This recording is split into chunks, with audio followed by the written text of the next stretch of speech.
to me personally, one of the greatest enemies to our society today is the word tolerance. Absolutely. Absolutely. And it doesn't mean I'm Because- tolerating it. Because, I mean, I just started, I picked it up. I bought Return of the Gods by Jonathan Cahn. And he talks about the ancient gods that were worshipped, Baal and Molech and Ishtara, and how their roles in civilization back then, and how their influence is returning. Yeah. And back then, they were like, you got to worship us, you got to worship. But now they've come back in the name of tolerance.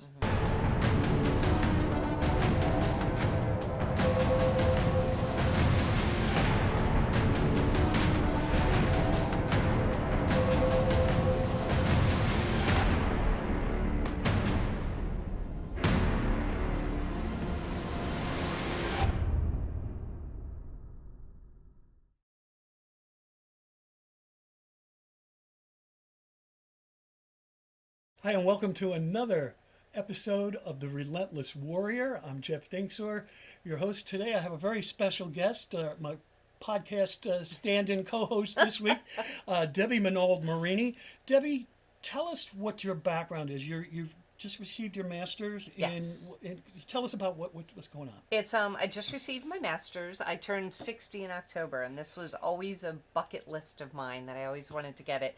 And I was always in the mental health field. When I graduated from college, I went to work as a behavioral therapist, and then throughout our lives we moved. I raised the kids, and that sort of fell away. And I This sort life of has left. a habit of doing. Yeah, exactly. And I got into real estate because we moved so much, and I kept selling my house for sale by owner. So one time an agent just came up and said, put your big girl pants on and get your license. So I did. I became a broker, and I just felt a piece was missing. And so my master's was in human behavioral psychology, and it sort of brought everything that I have learned and processed full circle. When in 2001, my whole family, we had a fire in our house and lost everything we owned. I remember Then that. again, in 2010, Oh, that's the one it I happened. remember. Yes. Right, yeah, that's the one I When remember. we lived in Ocean Grove, Right.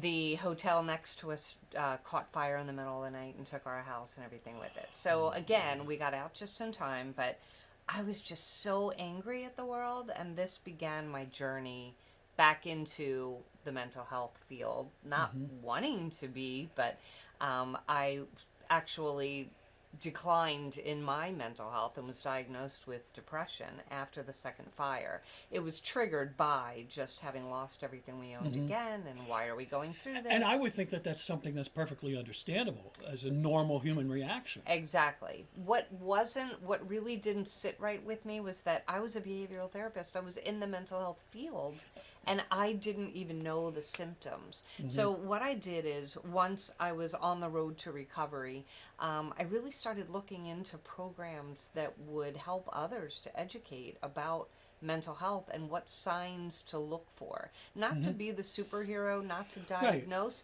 but just how to dialogue with somebody that might be struggling, because you know the signs to look for. Sure.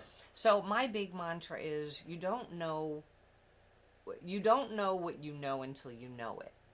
So essentially, if you didn't know the questions to ask me, it's not your fault. I don't blame anybody for not being there to be able to draw this out of me, that I was suffering and that I was going through some challenges. So you only know what you know when you know it, is the other way to look at it. And the converse of, I've heard, you don't know what you don't know. Yeah, exactly. So that whole journey was the mental health side of it. Then really what I chose, and I have nothing against medication. If somebody needs to, have medication to help them through a mental crisis, that is what it's there for. And I'm a huge proponent of that. Myself, from my own personal journey, I knew that this was just triggered by a life event, and I knew that I could get back to a place of sort of equalness and centeredness if I practiced meditation and that route. So I went the meditation, not medication route. Okay. And Now, when you say meditation, talk a little bit about that, because there's pros and cons to meditation as a person of faith. exactly. So, and that's, I'm so happy that you're bringing that up, because with meditation for me, I wasn't ready to welcome God back in my life yet. I was so mad at God. Yeah. And I remember I was about ready to speak on gratitude and being blessed, and because we lived in Ocean Grove, it's a very faith-based community. Right. And I was getting ready to get up and speak to the crowd, and I was not feeling grateful at all. And I turned to a minister friend of mine and said, I don't feel like I can speak today because I have turned my back on God. I am so mad at him. And she said to me, well, what do you mean you're mad at him? Like, how is this coming forth? And I said, well, I'm yelling at him every day. I pull up, I try to walk into church, and I just can't do it. And I drive to the ocean, and I just scream at him with my whole being. And she said, she kind of giggled and said, I hate to tell you, but he's still in your life because you're still talking to him. So it's like when you get mad at your parents don't stop being your parents just because you're angry at them. Stop loving you. So that gave me permission to be angry at God. So what I started looking for was just a place to quiet my mind, a faith-based place to quiet my mind. Faith comes in many forms, and here's where I want to be very strong in my belief, and it might not be the popular opinion, but I believe it's the necessary. I work a lot with youth. I talk a lot with youth. I'm that house that all of the young kids come to. So I have this sort of intuitive sense of connecting with what they're going through and what to say, and knowing how to bring God into their frame of mind without scaring them off. Right, right. So I do believe that there are, everything that I live by is Bible-based, but even more important, it's relationship-based with God. Yes. That if you are practicing living in a good, honest, pure, based on love way of living, then who am I to tell you how you should worship?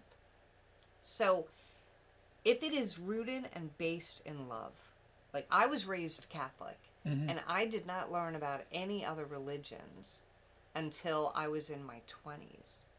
And we moved to a town called West Windsor, and our son was getting ready to go to preschool. And we were in a predominantly Jewish community, and they were all going to Beth Hayim, the local temple. And so we went ahead and we sent our son to Beth Hayim. And it was there that I learned that our differences sorry, my phone's ringing.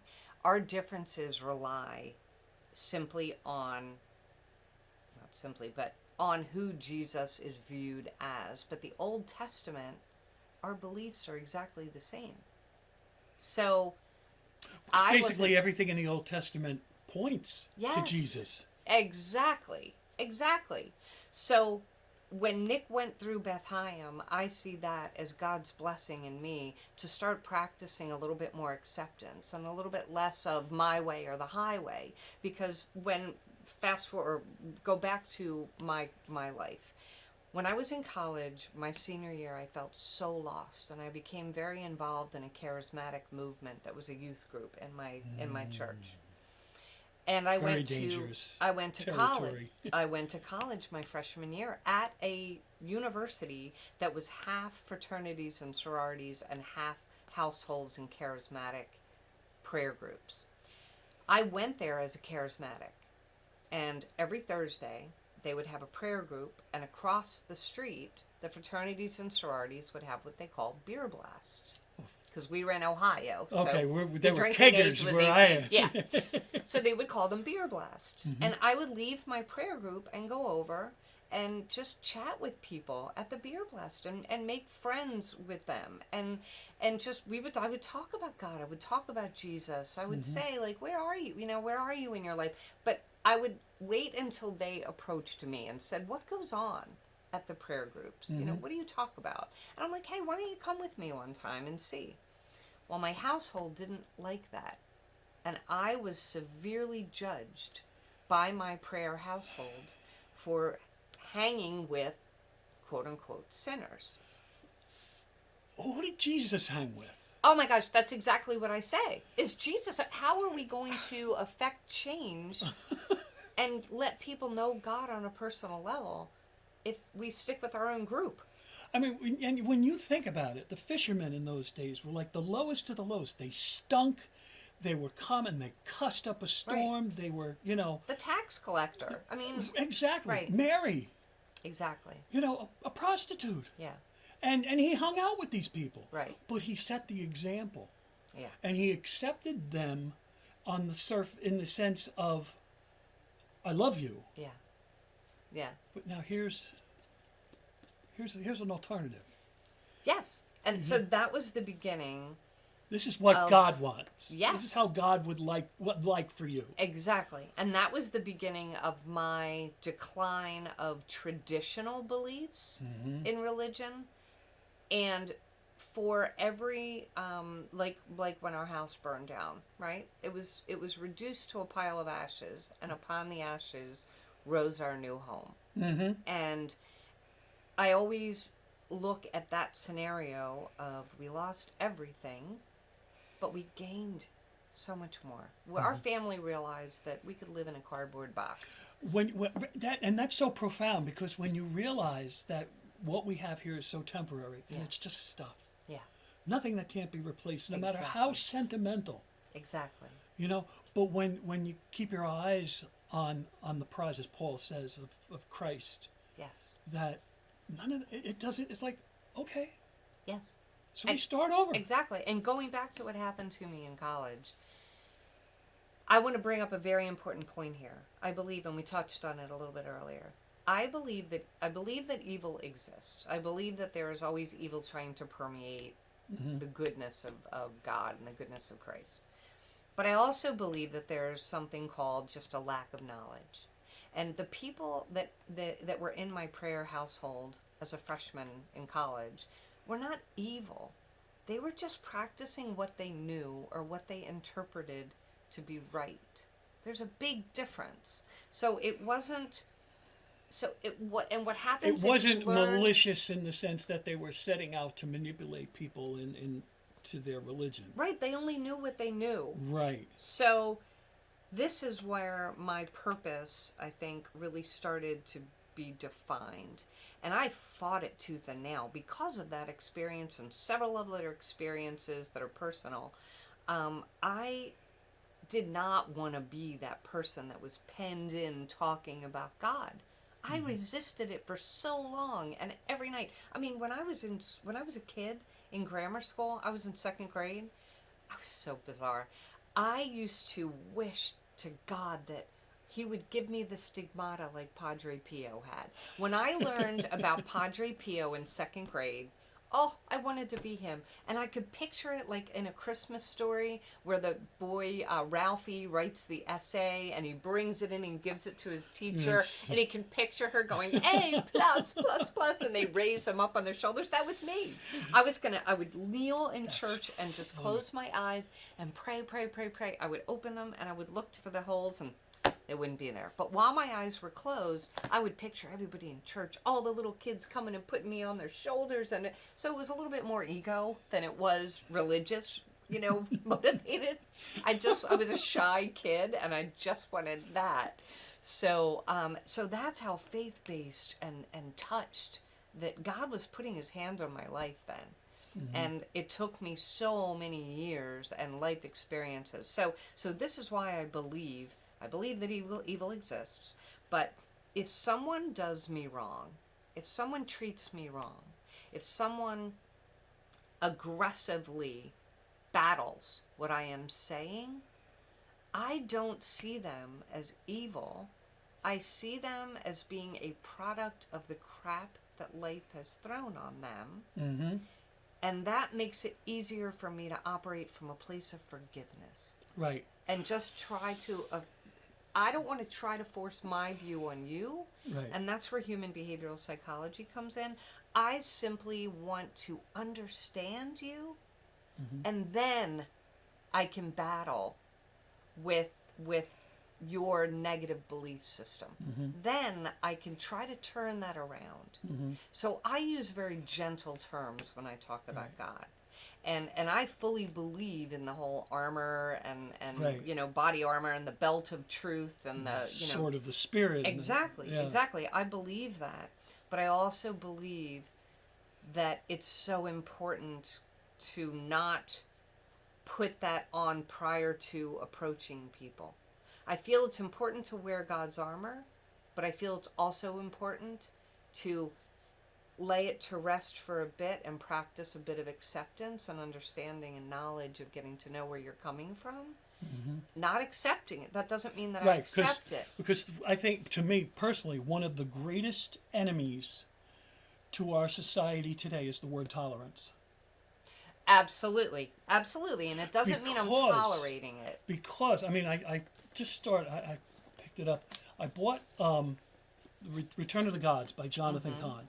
And he talks about the ancient gods that were worshipped, Baal and Molech and Ishtara, and how their roles in civilization back then, and how their influence is returning. Yeah. And back then, they were like, you got to worship us, you got to worship. But now they've come back in the name of tolerance. All the different lives, everything that's out there. Now, to just something that you said earlier, in that, you know, the person that is putting that out isn't necessarily in and of themselves evil. Right.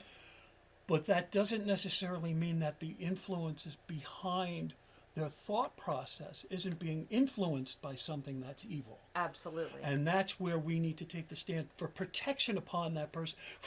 And that's the whole reason for this podcast, is to enlighten that person that this exists. And maybe there's a possibility that this is something that's influencing you without your knowledge even. Because without the relationship with God, how are you going to recognize that? Exactly. Exactly. And that's basically how this book came about. Okay, so let's talk about your book. Fast forward. That was my whole journey, and how I find this a really important piece to include. How I found my way back to God was to simply release all the rules I was taught as to how to be with God and how to talk to God and how to be present with God. Because in the Catholic Church, a lot of religions can operate, because it was necessary then to operate from a place of guilt and shame. And if you do that, that was necessary then, because people were running amok in the Old Testament, right? I mean, it was horrible. They didn't have any sense of moral value. No. So, not everybody, but some people. So consequently, you are raised with this sense of, I am not good enough because I have done this, and I have done this, and God said not to do this. And the whole spirit of God that I believe in is ultimate forgiveness. He is like that father that is sitting in a chair, in a recliner in the living room, right? With a light, and he's reading a book, and he has his reading glasses on. Every night as a teenager, you come home and you just go right up the steps. Maybe you give a little hi. Maybe you say, hey, But or he a grunt. they don't exist. Because they're like this, hey. Exactly. They don't exist. You go up to your room, you put your headphones on, you listen to music, you do whatever you want to do. You kind of hang with your friends. Where's everybody going tonight? He doesn't exist to you. But then you have something happen in your life where you need him to listen. And he's right there. And you walk in that living room, and he looks at you. He doesn't say, where have you been? He doesn't say, oh, now you want me. He takes off his reading glasses, closes his book, places it gently on the table, and looks at you and says, come on, let's chat. We got this. That's God, right? So all of my past disappeared the moment that I learned to have a relationship with God. So my daughter and son-in-law were expecting. It was last year. And they were staying with us in Florida, and they came down to do the baby reveal, the gender reveal, in Florida. And we knew that we had just found out she was going to be a little girl. So we were on the beach. Who is absolutely precious. Oh, by thank the you. way. I love her. am following your escapades with this little girl. Oh She's my God. Just the Those light. cheeks. Oh, you talk about carrying Christ in you. She is like for sure the best of all worlds. So thank you. So she we were discussing, Sarah was raised in the Catholic Church, and her husband was raised Methodist. So they were just going back and forth about, I wonder how to raise her, like what religion to raise her in. And I interjected and I said, I think it's just important to instill a sense of spirituality, which is a connectedness for right now when she's little. The main thing that I think is to just introduce her to the concept of there is something bigger than you. There is something that exists. There is someone that exists that is bigger than you, and I call him God. He's God. Mm-hmm. So I said, I feel like that's really important as a basic foundation, because going back to the mental health, this ties in mental health and spirituality, and I'm finally ready to involve God in my journey and talk about my journey back to a mentally healthy place by going through God.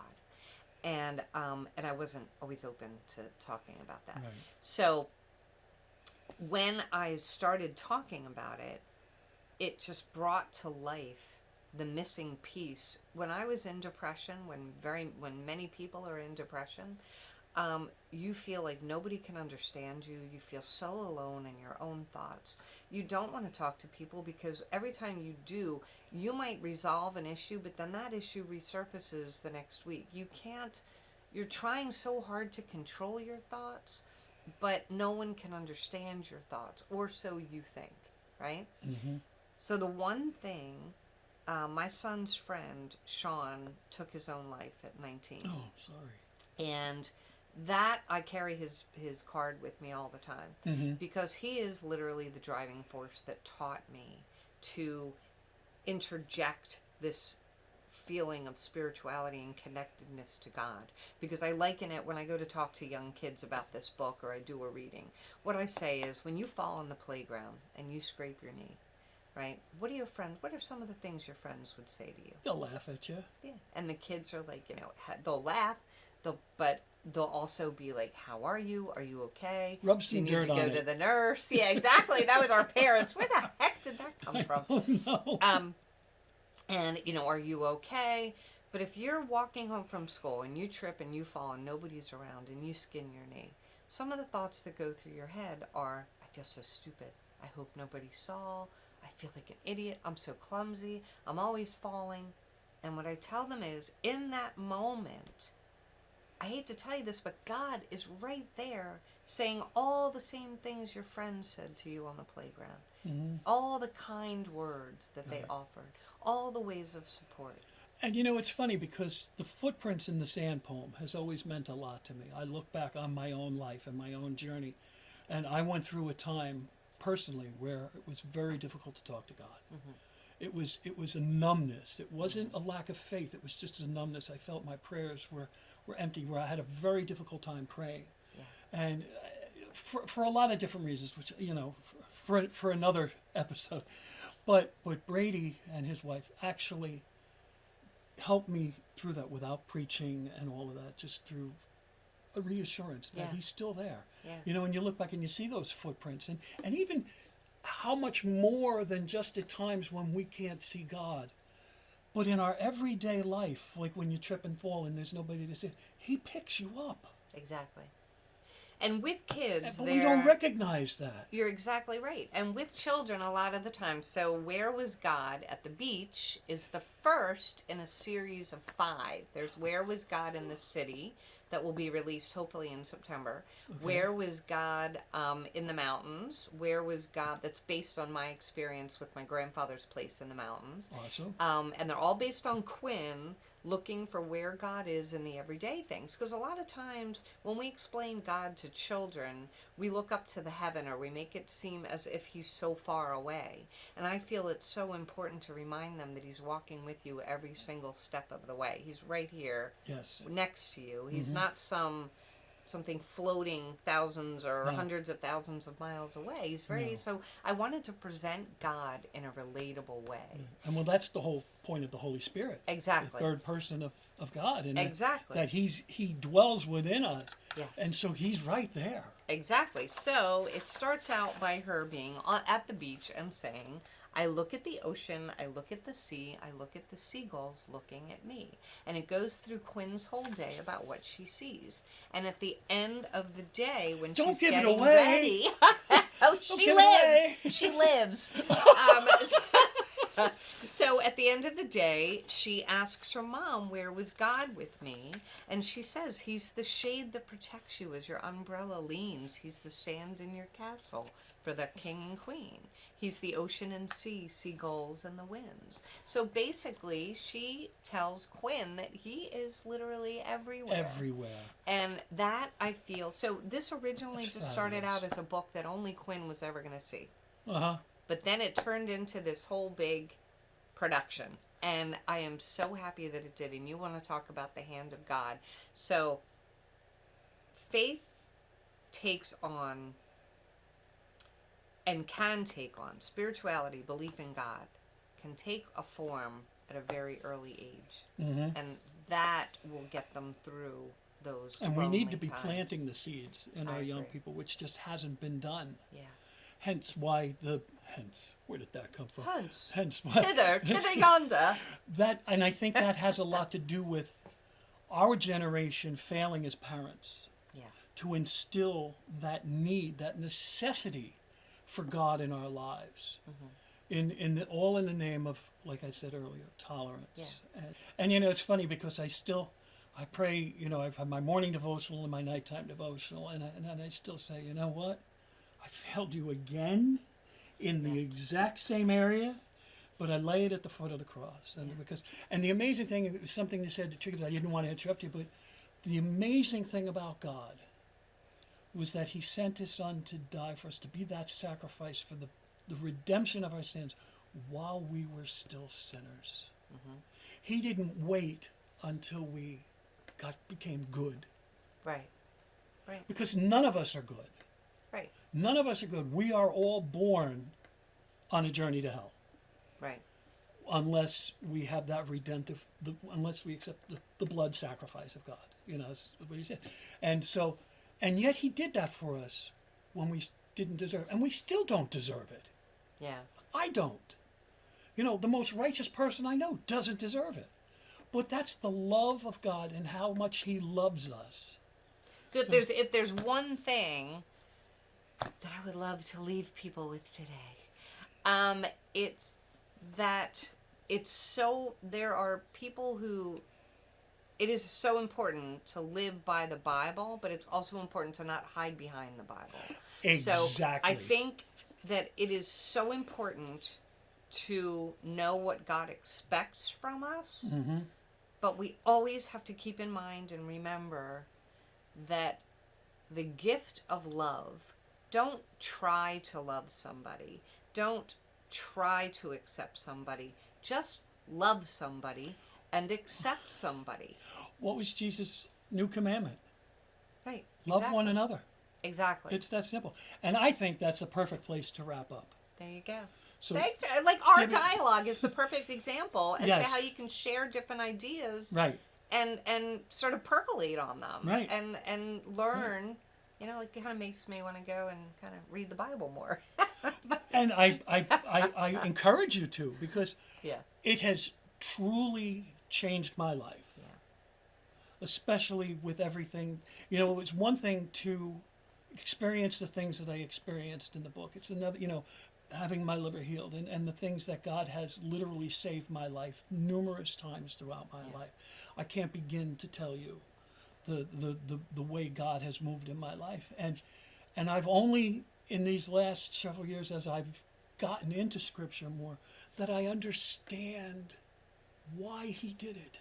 Mm-hmm. And what's in store for me, even as I grow. Yeah. Because I don't have all the answers. Yeah. So let's all just start with the common denominator. Yeah, where was God at the beach? Of where is God in your life? Like Yes. where is just start Exactly. with God, Yeah. and we can all work out the differences later. Right. Let's just all start with Because God will work that out. Exactly. God will work that Exactly. out. So thank you Debbie, for having thank me. you for joining me today. It's been such a pleasure. It was so great to see you Thank again you. after It all was this good time. to see you too. Folks, we appreciate your watching. And we say this at the end of every episode, that whatever we've talked about scripturally or things like that, don't take our word for it. Go to the source. Trust but verify. There we go. It's that simple. And Amen. we hope that you subscribe and like this video, and we look forward to seeing you in our next episode. And who knows what's in store and down the road. So you never know with this. So God bless you all, and thank you for joining us. Thank you. Bye.